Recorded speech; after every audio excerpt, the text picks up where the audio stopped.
வணக்கம் வியூவர்ஸ். இப்போ நம்ம பார்க்க போகிறது ஒரு லஞ்ச் மெனு. ஆடி வெள்ளிக்கிழமை 3வது வாரம். அதுக்கு நான் என்ன செஞ்சுருக்கேன்னு பாருங்கள். துவரம் பருப்பு எடுத்து ஒரு தக்காளி போட்டு ஒரு 4 பூண்டு போட்டு இதை வேக வச்சிடணும். சாதம் அடுப்பில் போட்டுக்கணும். இது பொடலங்காய் பொரியல், வாழைக்காய் வறுவல்,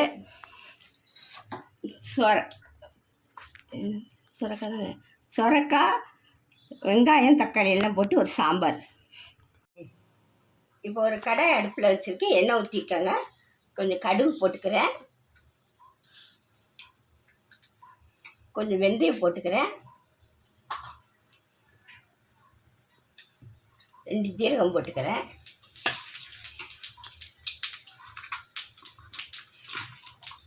வெங்காயம் போட்டுக்கிறேன், வெங்காயம், தக்காளி, இந்த நறுக்கி வச்ச காய் எல்லாத்தையும் போட்டு கொத்தமல்லி எல்லாம் போட்டு நல்லா வதக்கிறேன்.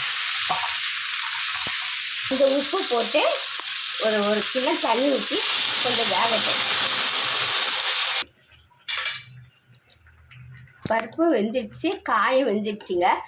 நான் சட்டியிலேருந்து குக்கரில் அந்த பருப்பு கூட அந்த காயை போட்டுட்டேன். போடும்போது நிறைய காய் இருந்து பாருங்கள். வெந்த பிறகு கம்மியாயிடுச்சு. சொரக்காய் உடம்புக்கு அவ்வளோ நல்லது.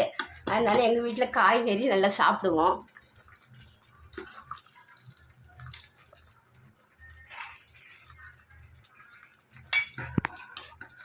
கொஞ்சம் மிளகாத்தூள் போட்டு நல்லா கொதிக்கட்டும். கொஞ்சம் மஞ்சத்தூள் போட்டுக்கிறேங்க. அந்த குழம்புக்கு தேவையான ஃபஸ்ட்டு கொஞ்சம் உப்பு போட்டேன், இப்போ கொஞ்சம் போட்டிருக்கேன். கொஞ்சம் பெருங்காயத்தூள் போட்டுக்கணும். போட்டுக்கிறேன். புளி கரைச்சி வச்ச புளி எடுத்து அதில் ஊற்றிடணும்.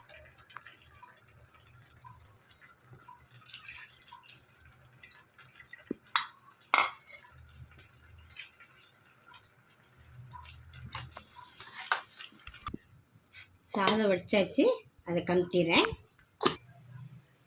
இப்போ எண்ணெய் ஊற்றி காய வச்சுக்கோங்க. இந்த வாழைக்காய் வச்சு போட்டுக்கிறேன்.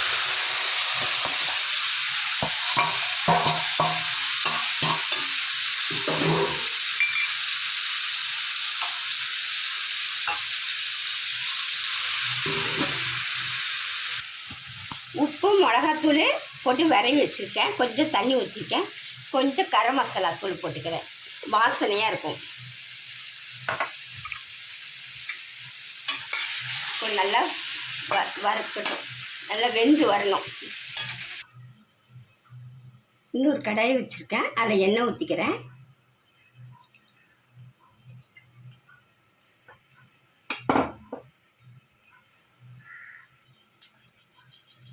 கொஞ்சம் கடுகு போட்டுக்கிறேன்.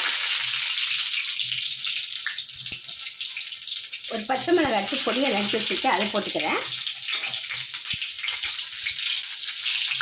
வெங்காயமும் பொடியை நறுக்கி வச்சுருக்கேன், அதையும் போட்டுக்கிறேன்.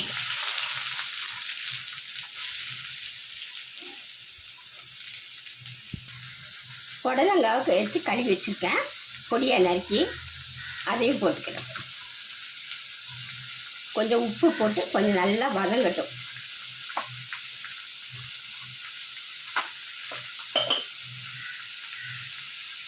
கொஞ்சம் உப்பு போட்டுக்க.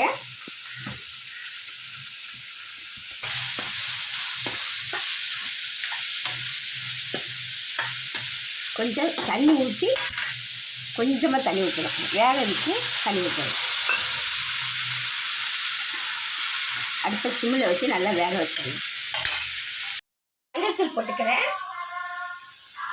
கொஞ்சம் தேங்காவை துருவி வச்சுருக்கேன், அதையும் போட்டுக்கிறேன். அந்த தண்ணி எல்லாம் நல்லா வற்றி வரும்போது ஆஃப் பண்ணிட வேண்டியதாங்க. இது கொஞ்சம் வதங்கணும். இல்லை தேங்காவும் போட்டுக்கலாம். பாருங்கள், பொடலங்காய் பொரியல் ரெடி ஆயிடுச்சு. பாருங்கள், எல்லாமே தண்ணியெல்லாம் நல்லா வற்றி உதிரியாக வந்துச்சு பாருங்கள்.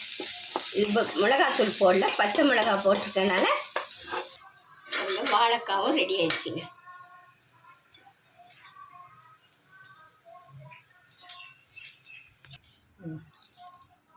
சுட சுட சாதம், வாழைக்காய் வறுவல், புடலங்காய் பொரியல், சொரக்காய் சாம்பார். அவ்வளோதாங்க இன்னைக்கு லஞ்ச். இந்த வீடியோ உங்களுக்கு பிடிச்சிருந்தா சப்ஸ்கிரைப் பண்ணுங்கள், ஷேர் பண்ணுங்கள், கமெண்ட் பண்ணுங்கள். அடுத்த வீடியோட சந்திக்கலாம். நன்றி, வணக்கம்.